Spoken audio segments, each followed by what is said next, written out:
Okay, so hi everyone. Welcome back to our webinar series. For those of you who haven't had the chance to meet yet, actually, I think I've met all of you before, but anyways, just in case, my name's Sarah Wilkins-Laflamme. I'm the current director of the Institute for Religion, Culture, and Societal Futures. I wanted to get us started today with our land acknowledgement here at the University of Waterloo, so where I work, and that includes our Waterloo, our Kitchener, and our Cambridge campuses. All of these are situated on the Haldimand Tract, and that's land that was promised to the Haudenosaunee of the Six Nations of the Grand River and is within the territory of the neutral Anishinaabe and Haudenosaunee peoples. And I'm joined here today by Kevin Flatt, professor of history and associate dean of humanities at Redeemer University. So Kevin specializes in secularization in Western societies, in Protestantism in Canada, as well as in modern history more generally in Canada, Europe, and the Middle East. And he's also a research fellow here at the IRCSF.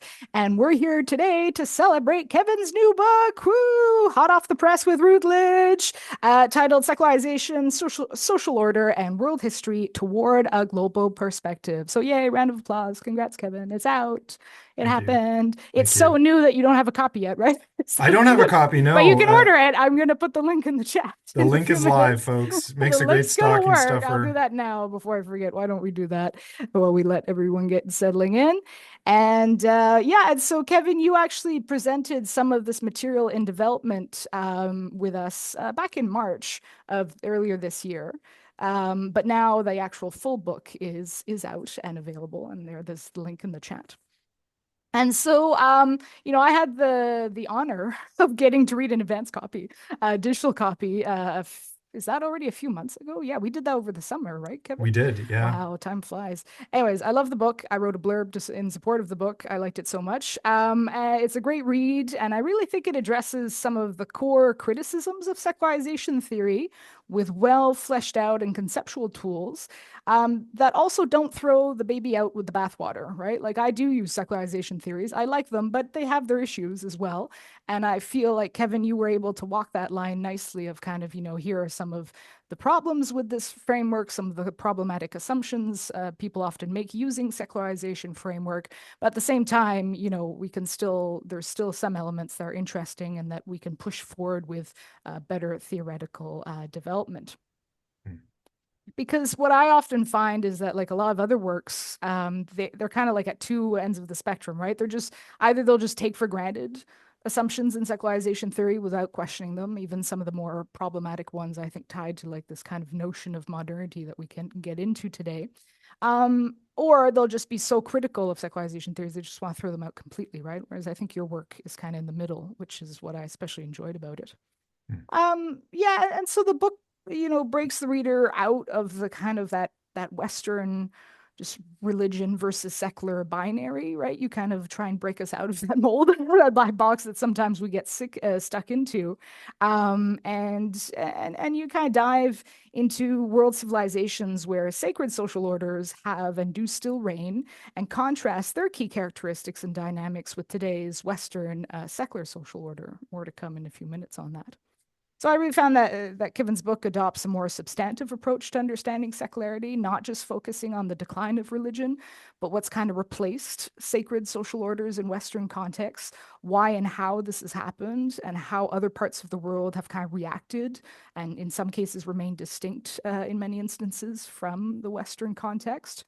And so I really think it's an important read. This is me selling it, but I'm happy to sell it. I do think it's an important read for anyone who's kind of interested in religion, obviously, and secularization, also kind of global north-south power dynamics, which you get into in the book, as well as kind of world history that you like deftly managed to cover in a few hundred pages, which is like fascinating. I'm so impressed by how much you managed to cover in books of today's size.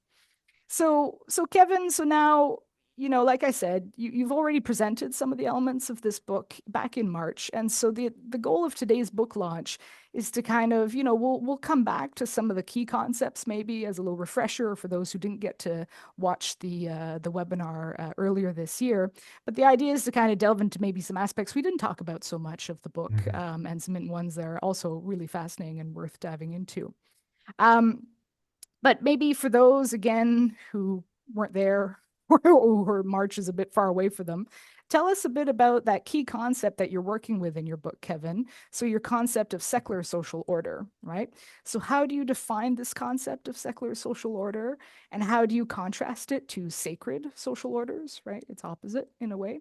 And in what context are you developing that notion of secular, sacred, secular social order? Why did you think it was important to develop this key concept in your book?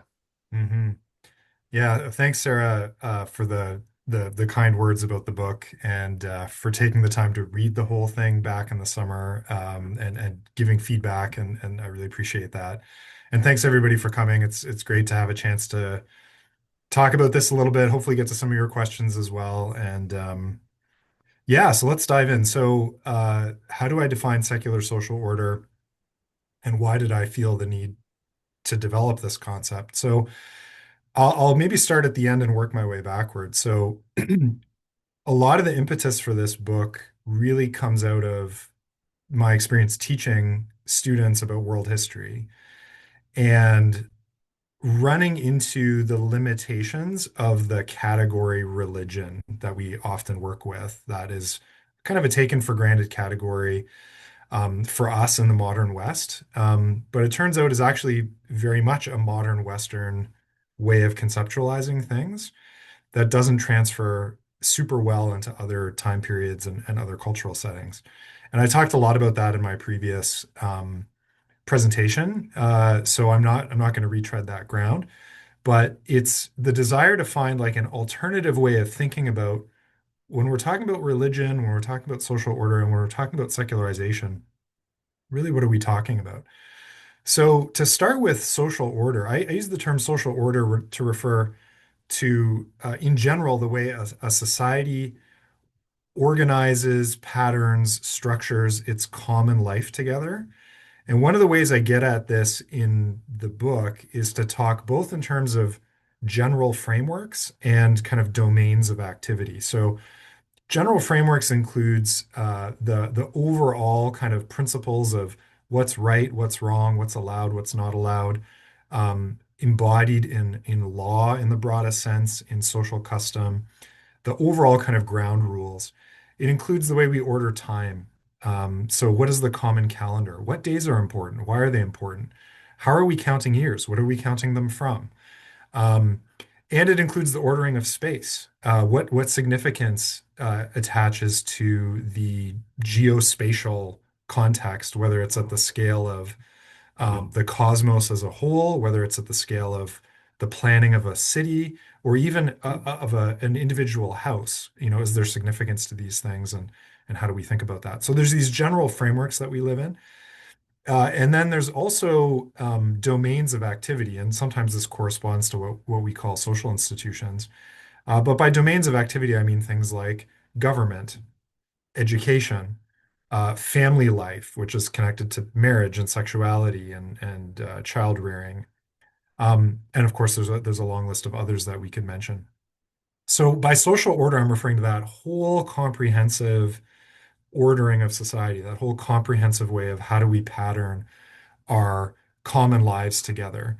Um, and to understand what I mean by secular social order, the contrast is with what I call sacred social order.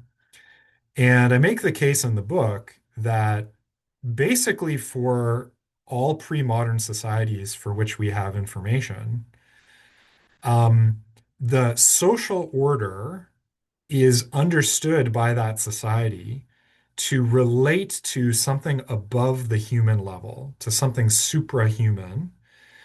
And the social order is supposed to mirror, reflect, or conform to that higher plane in some way. And of course, there's lots of different ways of doing this. Very commonly, there's two elements. One element is the belief that there are suprahuman powers and beings that are at work in the world, what the anthropologist Marshall Salins calls metapersons. So this could be, the gods, God with a capital G in monotheistic traditions. It includes the spirits, the ancestors, and so on. These are powerful things that are somehow above us as human beings.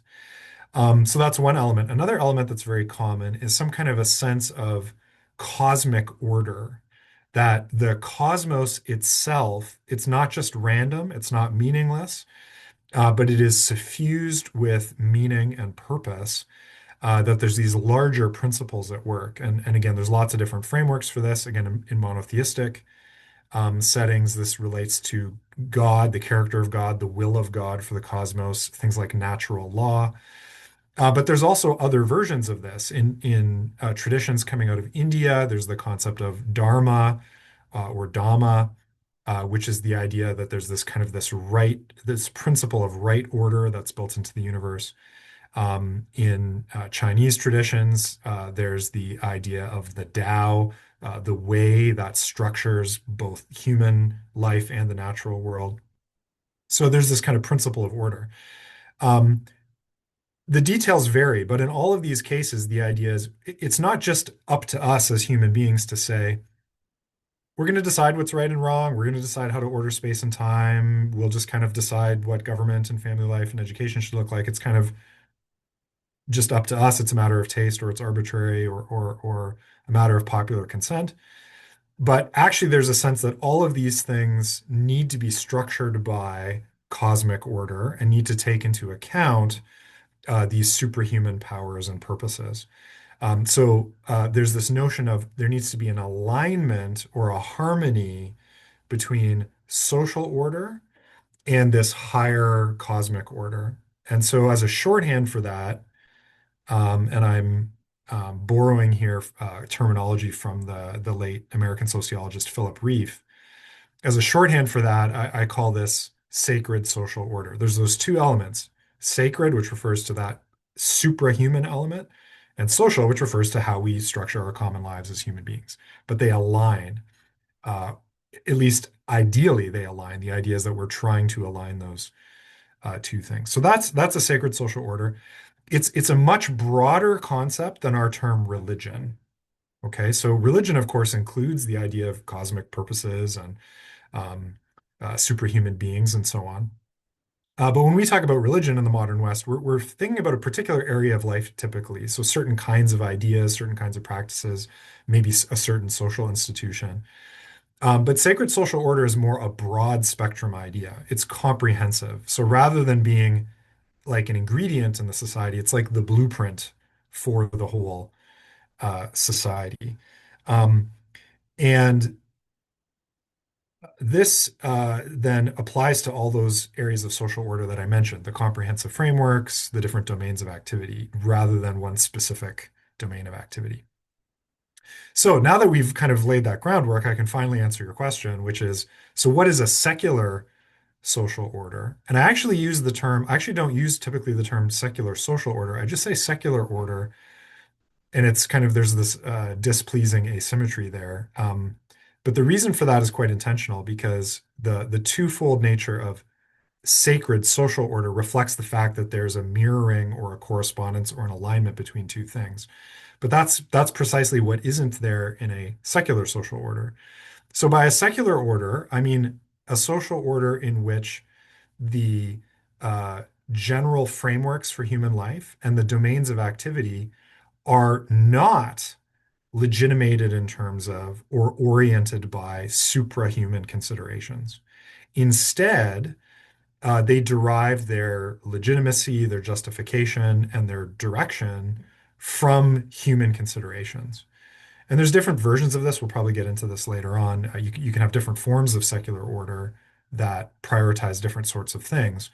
But what they have in common is that they are appealing to human things, human values, human priorities as the basis for what are the principles of right and wrong? How do we structure time? How do we structure space? How do we approach government, education, family life, agriculture, whatever it is? That is the defining characteristic of a secular order is that those things are grounded in what Charles Taylor would call exclusively human considerations. Oh, thanks, Kevin. Really interesting. And I mean, from what I understood in your book was that the kind of Western context is like the first time we've got one of these secular, Yes. as far as we can tell in the human history, it's new, right? I mean, Yeah, Nietzsche's that's been around for exactly a right. bit, And but yeah, and so and it's a bold claim that I make in the book. And of course, anytime you make this kind of general claim, you're kind of inviting people to come up with counterexamples. And if anybody has any, I'm very interested in that. we'll bring them up in the QA There are Q&A. definitely, there are societies in which you have like skeptical philosophers, Mm, or you have intellectual currents that kind of are more aligned with the kind of secular order perspective that we have in the modern West. But to my knowledge, there are no societies prior to Western modernity where that's implemented on a society-wide scale. overarching, yes. They all exhibit some kind of sacred social order. And so this kind of, 200, 250 year, even shorter than that, depending on what domains you're looking at, this kind of experiment that we've been running in the modern West really is new. It's a new thing in the human experience. It's unprecedented. Mm. No, really interesting. And there's like one sentence I wanted to come back to that you state earlier on in the book. I don't have the exact page number because I read an early copy and the page numbers have changed. But I'll read out to you. And I think it's a very important statement for your argument. It's also quite loaded, and it's actually worth taking some time to unpack. So in that earlier part of the book, you write, as the resulting secular social order has spread around the world by imposition and imitation, it has also provoked a wide range of counter movements, right? So this is comparing the West and outside the West in present time. And so, yeah, I want to kind of take apart a bit the different elements of that statement. So, first off, how much do you think the Western secular order or social order has spread across the world currently or not, right? And if it has spread, how did it do so? Yeah, great question. So I think it has spread very widely. So the way I put it in the book is that secular forms of social order are now globally dominant in the world. And because secular order only arose and triumphed in the West, it's only endogenous to the West. What this means is other parts of the world that now have adopted to one degree or another, and in many cases to a very large degree, secular forms of social order have done so either because it was imposed upon them by Western regimes, or because they imitated Western models. And that may sound like a quite a bold claim, but I think it's historically very defensible.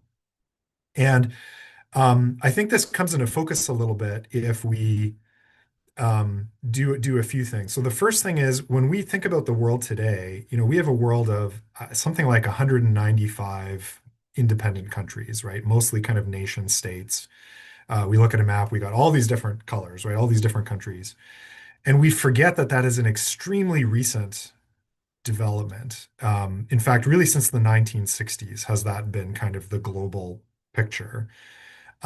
If we go back even just 100 years to the 1920s, um, a very large part of the world was under the direct rule of European empires.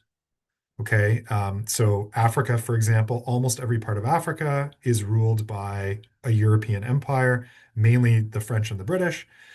South Asia, right? What is now Pakistan, India, Bangladesh, Myanmar, that's all part of the British Empire.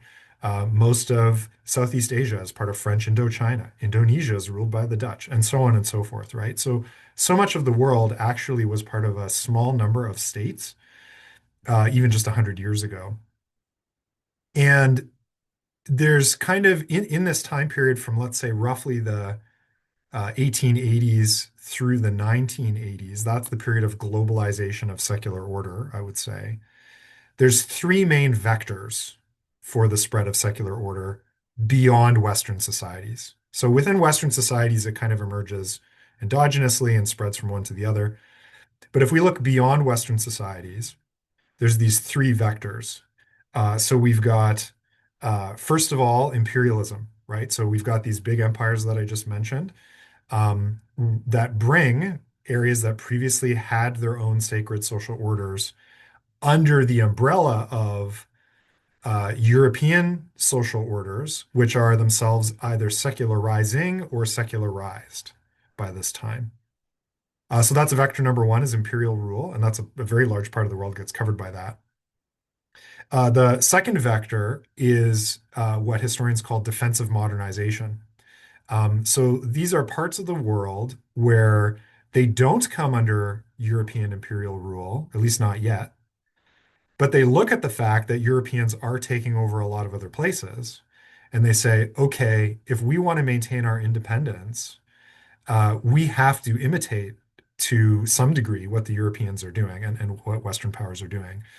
And this happens with widely varying degrees of success. In some cases, it's carried out very successfully. And so the paradigm case of that would be Meiji Japan after the Meiji Restoration. So this is the second half of the 19th century, where they say basically, we're going to preserve Japanese spirit by adopting Western technique.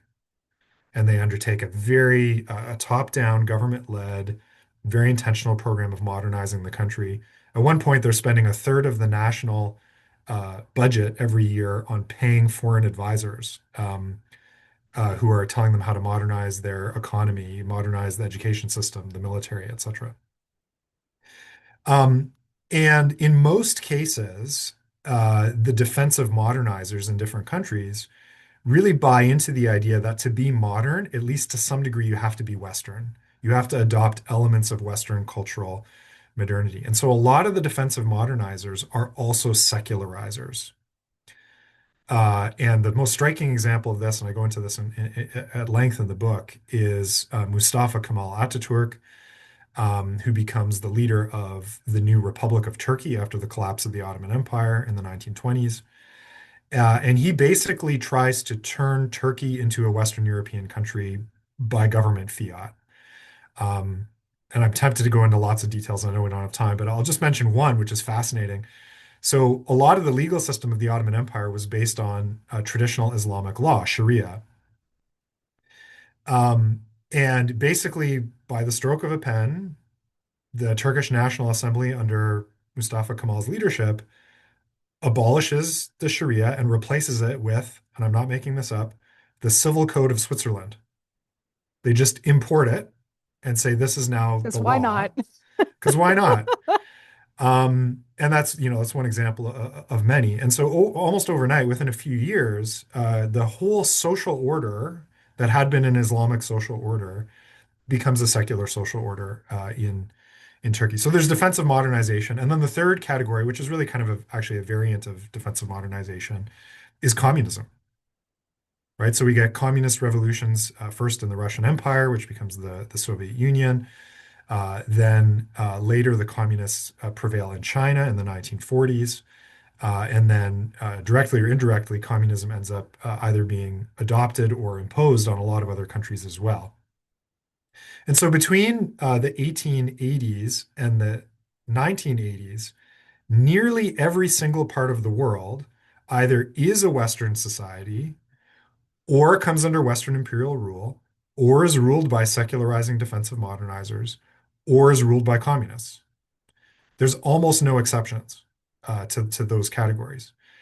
And so it's not like we ran a natural experiment with 195 independent nation states and introduced some urbanization and some industrialization and higher levels of existential security and then said, okay, is secularization going to happen?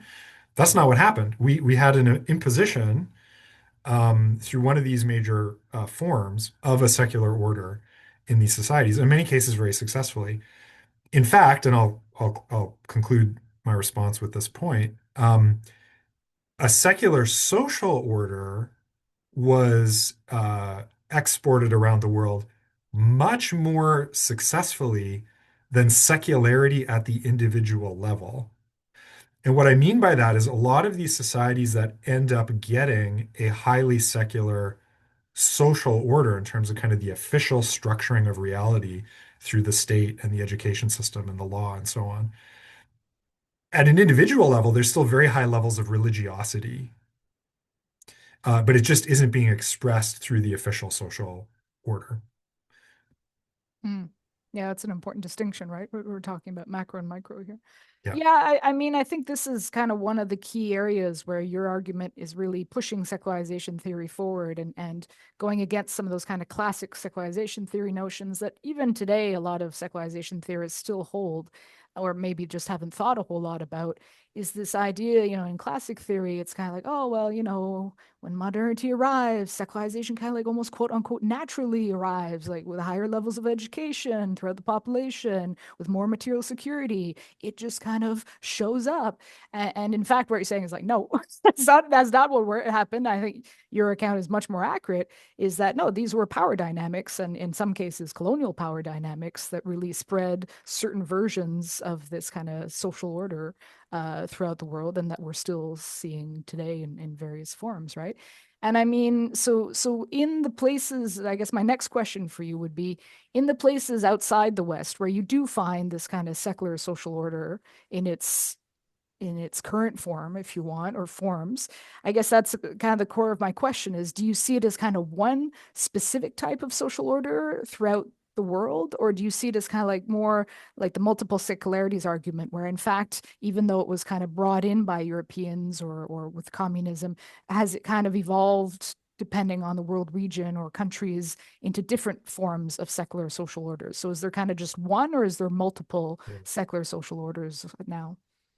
Yeah, so I lean more towards the multiple view, provided we keep in mind, the defining characteristic of secular order, which is consistent across the different forms, right? So the thing that makes them secular orders is the fact that they ground the social order in purely human considerations.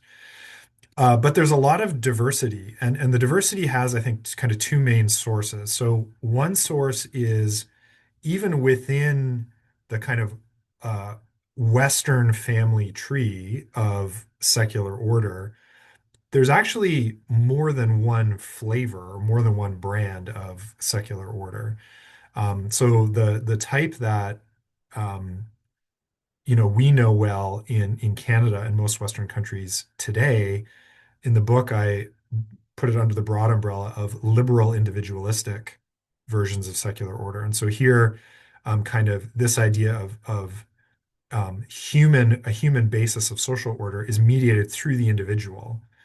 So we talk about, popular consent, social contract theory. We talk about individual rights and freedoms. We talk about democratic legitimacy. So it's this kind of individualistic basis of social order, and that it gives it a certain kind of shape.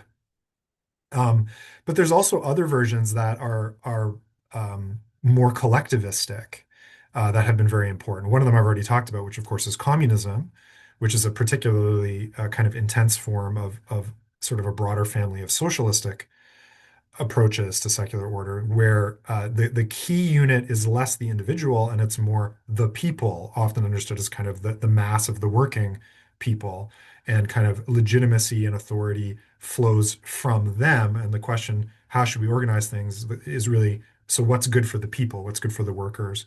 So it's a different framing of secular order.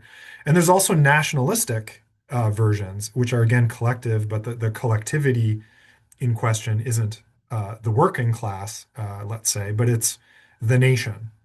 And there's different flavors of that as well. A very extreme version we see in the fascist regimes of the 1920s, 1930s, 1940s, which are forms of secular order, although there are sort of hybrid forms too of fascism, but where the basis of social order is what's good for the nation, however that's understood in that brand of fascism. So today, I mean, fascism, thankfully, not super popular, but nationalism in various forms, I think, is still quite prevalent. Not so much in the West, but in many places outside the West, it's an important ingredient in secular order.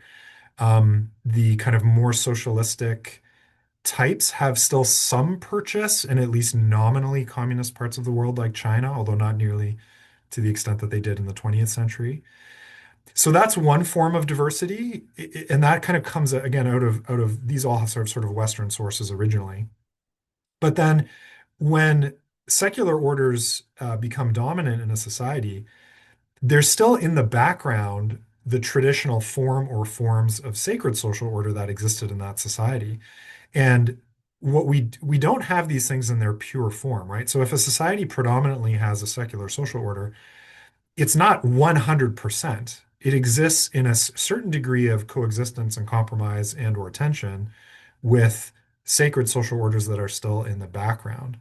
And those are different in different parts of the world, right? So they might be Christian, they might be Islamic, they might be Hindu, lots of different versions. And then, of course, within these broad traditions, there's a lot of diversity as well. And so they interface in different ways, sometimes with more happy coexistence, sometimes with more tension, and with different kind of ratios of how much secular order and how much sacred order is still in the mix. So that adds a whole lot of additional diversity. And then to conclude that thought, that kind of then maps onto there are sometimes existing conceptual frameworks that are endogenous to these other traditions that kind of get connected to the Western religion secular binary. And now I personally am skeptical of the multiple secularities framework, if by that we mean, well, all these other societies had their own religion secular binary and they just had different words for it. I'm not convinced of that at all. But I do think they also had conceptual distinctions, which under the conditions of the modern world, can be repurposed to kind of mirror the Western religion secular binary. Mm. No, really interesting. And so I guess last question for me before we open it up to the floor for Q&A. In that statement that I quoted of yours earlier on a few minutes ago, you also mentioned that one type of response or different ways to respond that we do see in some world regions today is not to adopt that kind of Western secular social order or to adapt it, but instead to resist it, right? And so, can you tell us a bit more about some of these current day counter movements towards the secular social order, specifically the Western one? Yeah. Yeah, definitely. So, given the framing that I've given so far, this isn't surprising, right? That kind of the normal default human condition has been to relate social order to something superhuman. And what's happened over the past 150 years or so is that in most parts of the world, that way of doing things has been displaced by a purely human basis for social order, what I'm calling secular order. And not surprisingly, even in places where that has been very successful, there are people who are not happy about it, who think, actually we're missing something if we construct social order purely on human bases, and who are looking to these older traditions of sacred social order for inspiration for how you might do things differently.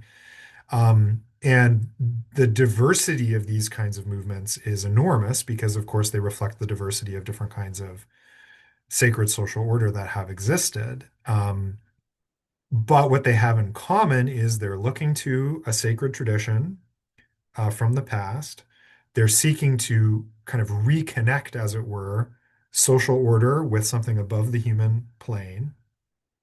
And so, on that basis, they're opposing elements of the secular order. And they're adapting that to modern conditions. So usually they're accepting, okay, we have nation states now. That's the default political unit. We have constitutionalism. We have mass democratic politics in a lot of countries. So often these movements are embracing those things as well. So I'll give a few concrete examples very briefly. So, a lot of the most kind of attention grabbing examples of this have been in the Islamic world. And maybe the kind of the paradigm case of this is in Iran, where you had a kind of softer version of what had happened in Turkey under Mustafa Kemal Ataturk, happening under the Pahlavi Shahs in the middle part of the 20th century, where there's kind of a move in a more secular direction, led by the government. And there's a backlash to this, discontent for lots of different reasons, but it ends up coalescing behind the leadership of the Ayatollah Khomeini, who has a very specific vision for kind of, as he would see it, restoring an Islamic basis for the whole social order, including government. Um, And it has all these features that I just mentioned, right? It looks to a pre-modern sacred tradition. It wants to reconnect social order with sacred order, but it adapts this to modern conditions. So, for example, he proposes a completely new idea of an Islamic constitutional republic that has, division of powers and has different legislative bodies and has like a defined role for the top Islamic legal experts. That's part of the constitutional structure. So that's new with him. And that's an example. It's particularly dramatic, partly because they successfully took over the country in 1979. But you have other versions of this of different degrees of intensity and different degrees of popular success in many other Islamic countries, from the Muslim Brotherhood, which originates in Egypt but spreads to a number of other countries, to much more um, uh, secular compatible versions, like the Justice and Development Party, which has become the dominant political party in Turkey in the last couple of decades. Um, but you also have movements in India, kind of the Hindu nationalism or Hindutva movement, which again, the dominant political party in India is sort of funded out of that ideology. It's less straightforwardly a revival of sacred order for reasons that I get into in the book, but it is appealing to something that is not secular, something that is pre-modern, as something that should play an important role in what is India, what is the law going to look like, what is education going to look like. And then an example that is easily missed if we're starting with a Western religion framing is the revival of Confucianism. In not only mainland China, but also in other areas of kind of the Chinese cultural sphere, including Taiwan, um, there has been this intellectual renaissance in the last few decades of Confucianism as a tradition of social and political order, as a solution to modern political and economic problems. Even to the extent that you now have intellectuals in mainland China, like Jiang Qing, who I talk about in the book, who basically proposes like we need to have a constitutional order that recognizes the supremacy of heaven, Tian, in traditional Chinese thought. And we need like one of the bodies of government has to be Confucian scholar officials who are versed in the Confucian classics and who can apply Confucian social ethics, which is, and I make the case in the book, is an ethics of sacred social order in the way that I've defined it. And there's other examples too. I don't get into this much in the book, but of course there are movements in the West to revive some version of Christian sacred social order. So that, in the United States, you have Catholic integralism and Christian nationalism. Christian nationalism, of course, can mean practically anything, and there's lots of discussion about that. But there are real movements that, want to bring back some kind of notion of a Christian sacred social order. They're not generally that influential compared to like some of the Islamic movements that we've talked about. But I think there's a family resemblance among these movements insofar as they're pushing back against secular order. Final thought on that, we I think often misread these movements again because we're using these modern Western categories as revivals of religion. And of course, they often do include something that you could call a revival of religion or are connected to what you might call a revival of religion. But it's not just about like you should pray more or God should be more important in your life or you should visit the temple more often or something. But they are movements for a particular kind of social order, which goes beyond what we normally think of when we talk about religion in kind of our Western category. Mhm. Well, thanks, Kevin. I mean, I think this is a good time to open up the floor for Q&A. So if anyone, we've got about 20 minutes. If anyone has questions of your own, you can either raise your virtual hand or pop it in the chat. Give you a moment to collect your thoughts. Go for it, Galen. Hi, Kevin. Thanks so much. Sorry I came a bit late. I apologize. Really interesting. And I'm, reminded of kind of your earlier talk at the Institute, and sort of this kind of deep dive has helped me think a little bit more about this. I have a couple of, a few questions. I probably won't get to all of them. So let me just raise one, which is sort of, was America, the US, when it was founded, um, a sacred social order? Yeah, great question. So I do get into this a little bit in the book. And this is a hotly contested topic in American history, American constitutional history in particular. So it depends a little bit what you mean by founded, but let's say if we're talking about the current constitutional order in the US that comes out of the 1770s, Yeah, that's what I'm 1780s. thinking. Yeah, yeah. Yeah. So in the book, I argue that it's sort of a compromise arrangement. So, and again, this is debated, but the historians whose work I find kind of most persuasive on this make the case that it's not just a single vision of political order that's represented there, but there's kind of these multiple Mix of streams. traditions. Yeah, It's a mix of absolutely. traditions. Yeah, Absolutely. exactly. So there's like sort of a Puritan Yep. tradition that's kind of Yeah. strong in New England. Yeah.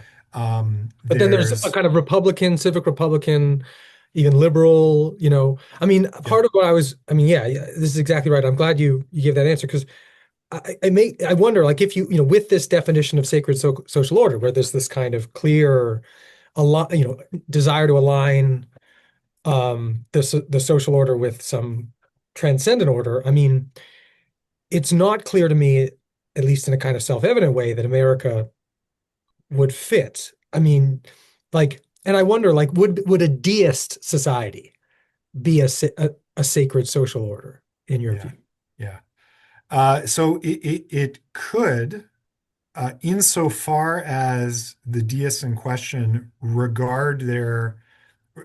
think that there are direct implications for human social ordering of their conception that there is this kind of deistic creator God. So you can imagine a kind of deism that says, yeah, I mean, we're deists. We believe, that there's kind of a creator who set everything in motion.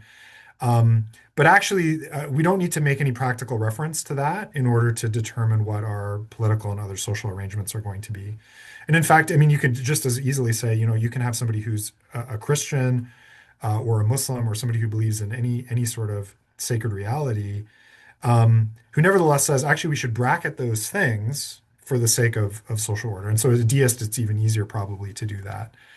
Um, but deism here I'm going to wade into maybe slightly controversial waters and also waters where I'm not as learned. So probably it's a bad idea. But I'm sympathetic to the argument that deism is actually not that big or long-lived of a phenomenon. It's partly just actually a construct of critics who kind of set it up as a bogeyman. Um, it tends to be at best kind of a transitional form into other things.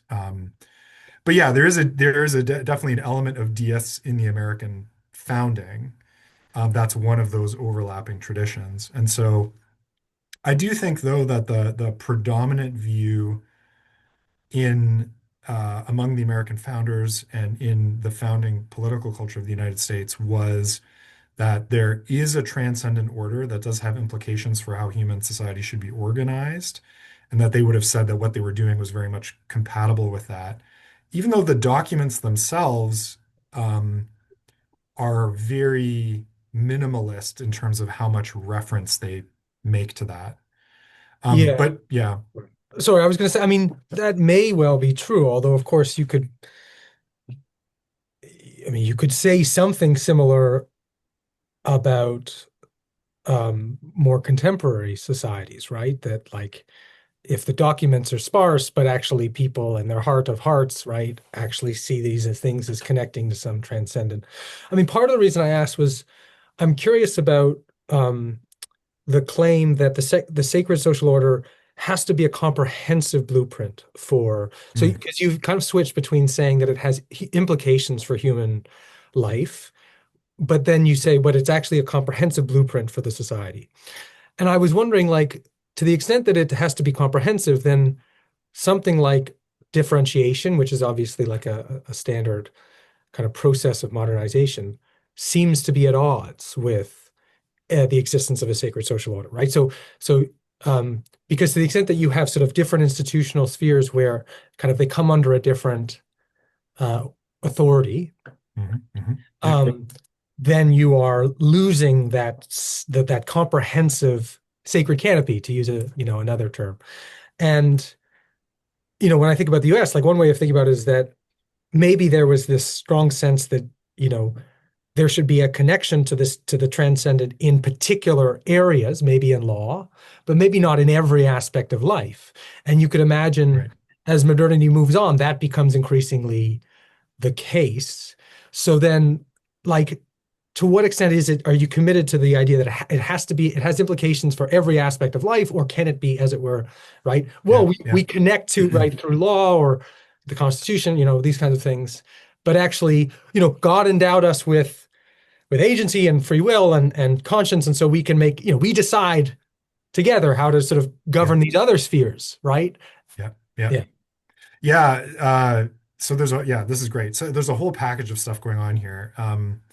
I think kind of two elements that I'll tease out. I'll try to be brief, because I know there's other questions coming too. But so one has to do with this notion, the question of how comprehensive does it have to be? And so first of all, like the idea of sacred social order or a particular sacred social order, the idea of secular order or a particular secular order, these are ideal types, right? Yeah. Yeah. Of So course. in practice, what you often have is in a given society, the actual existing social arrangements are a compromise.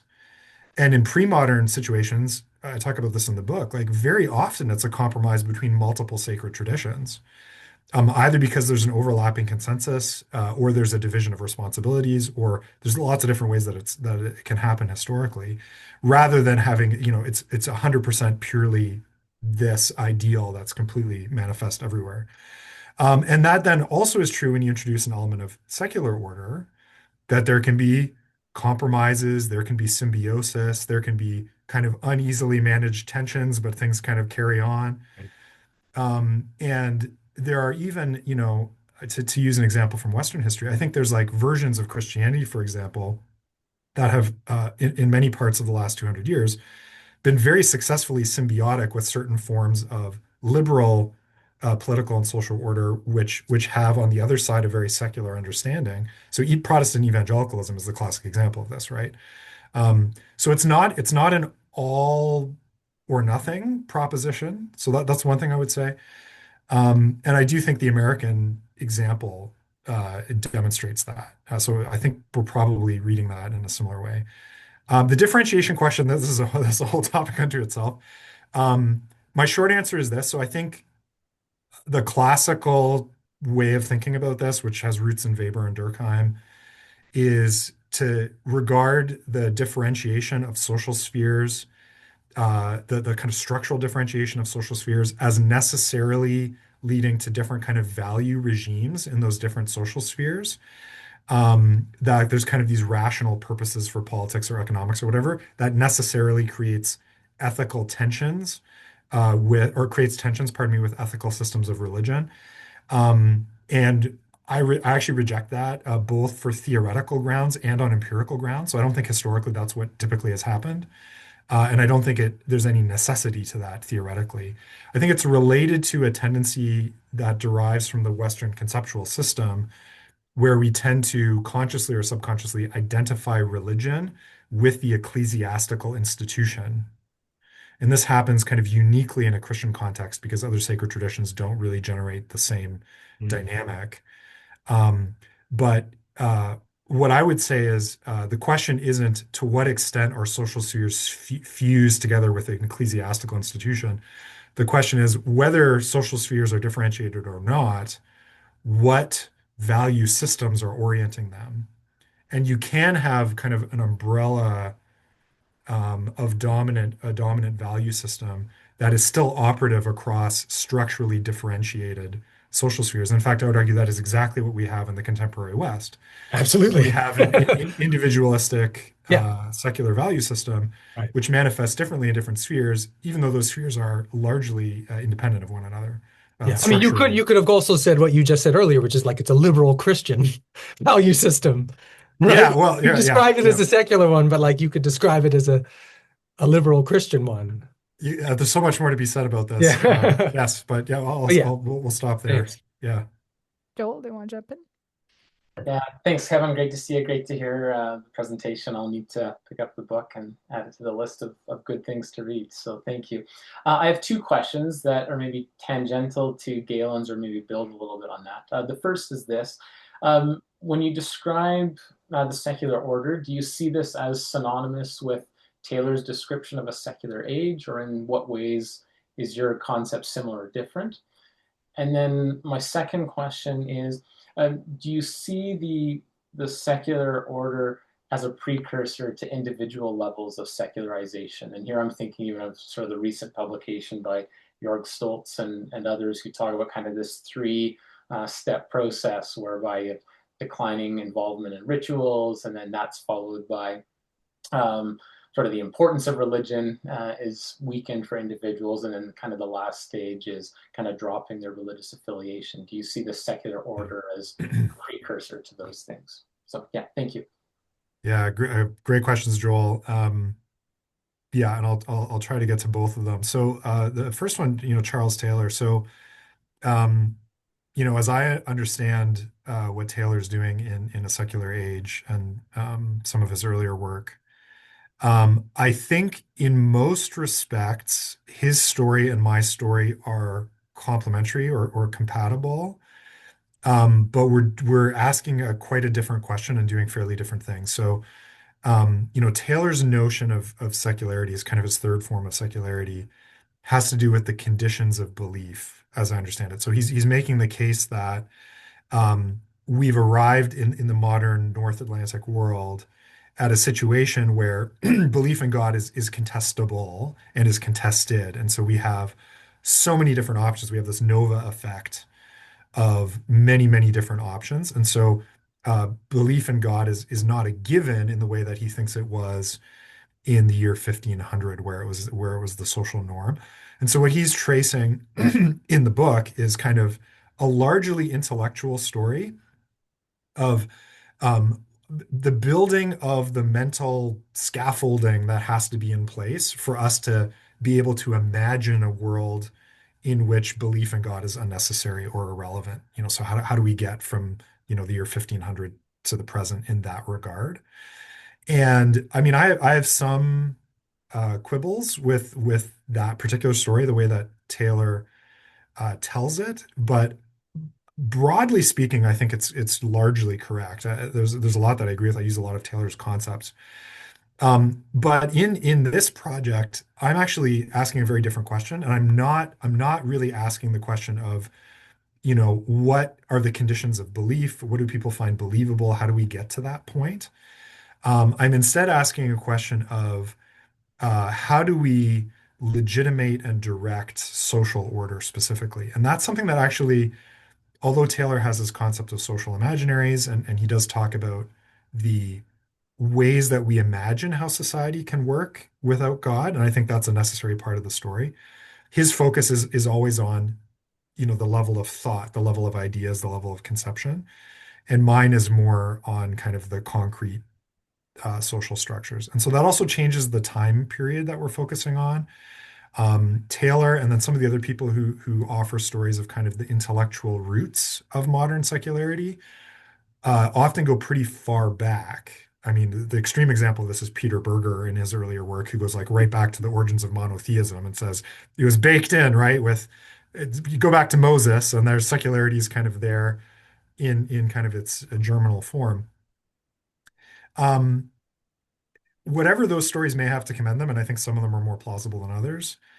Um, we don't get anybody actually trying to implement a secular order in concrete social reality until at the earliest the 18th century. So I think they go way, way, way back to kind of find like what's the first mover of this. But you miss, like, I mean, yeah, sure, you've got Duns Scotus positing the univocity of being in the Middle Ages, and maybe that sets a domino in motion or whatever, but like it's going to take another 600 years before anybody tries to do anything about it that looks anything like a modern secular order. So my focus in the book, when I get to actually trying to give like kind of a nutshell history of secularization, I pick that story up in the 18th century. And in fact, I think a lot of the action is later than that, going into the 20th century. So that was your first question, maybe a bit of a long answer to that. Remind me briefly of your second question. I know it was a good one. Yeah, sorry. Just the secular order as a precursor to individual level. Yes, right. Yeah. So yeah, I think in if we're talking about the population en masse, I think historically, yes, most of the examples that we have fit that pattern of a secularization of the social order preceding large-scale decline in individual religiosity. And that's certainly the case in the non-Western world, where, again, through communism, defensive modernization, or imperialism, you get kind of an imposition from outside, as it were, of secular order. But I do want to remain open to the possibility that the two things can move individual religiosity and the secularization of or not of the social order can move partially independently of each other. So you can imagine uh, certain sacred traditions that might generate a strong push in favor of sacred social order at the macro level, but wouldn't necessarily generate high levels of individual religiosity as we would conceive of it. So everything of something like Eastern Orthodoxy in Eastern Europe, where there might be a marriage with certain forms of nationalism, national identity, the political sphere, but actually conventional measures of individual religiosity are fairly low. Versus the opposite within the Christian tradition, the opposite situation might be like evangelical or charismatic Christianity in Latin America, which might generate really high individual religiosity, but actually would be pretty comfortable with a secular social order in a lot of ways, especially against a dominant Catholic backdrop. So I think they can kind of move independently to some degree. One final thought on that, I do think one of the main vectors of, so to take one step back, sometimes sociologists, and I do criticize Stoltz for doing this in the book, make the assumption implicitly or explicitly that secularity is natural or happens automatically or by default, whereas for you to maintain religiosity across generations, you need like aggressive socialization in religion. And I think this is misreading what secularity is. Secularity isn't just the absence of religion, it's an alternative understanding of what it means to be human. You need to be socialized into secularity just like you need to be socialized into anything else. The question is, how is the secularization happening?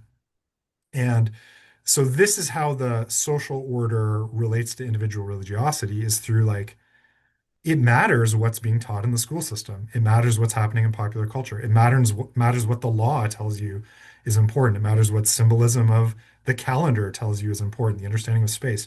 All of these things socialize people generation to generation. It's not that, in our society, the reason you need like aggressive pro-religious socialization to pass on Christianity or Islam or whatever from generation to generation is not because religion takes effort and secularity is natural. It's because we live in a secular society, right? If you wanted to be an atheist and pass on atheism to your children in Western Europe in 1400, I mean, if you could survive the Inquisition or something, that's slightly ahistorical, but you understand what I'm saying.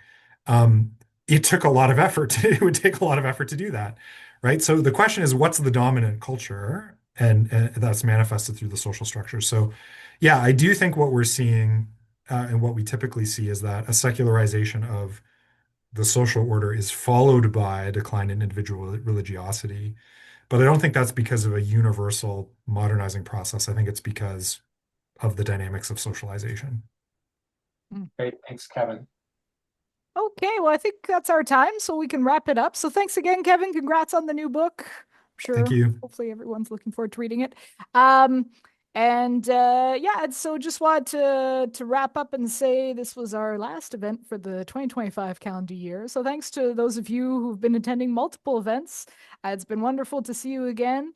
And we do have lots of upcoming stuff starting like mid-January next year that I'll be sending out emails and social media posts. But for now, I wish everyone happy holidays, and I look forward to seeing many of you in the new year. So, everyone, have a good end to your 2025. Thanks again, Kevin. Thank you, Sarah, and thank you See everyone you for in the coming. next one. Bye. Bye.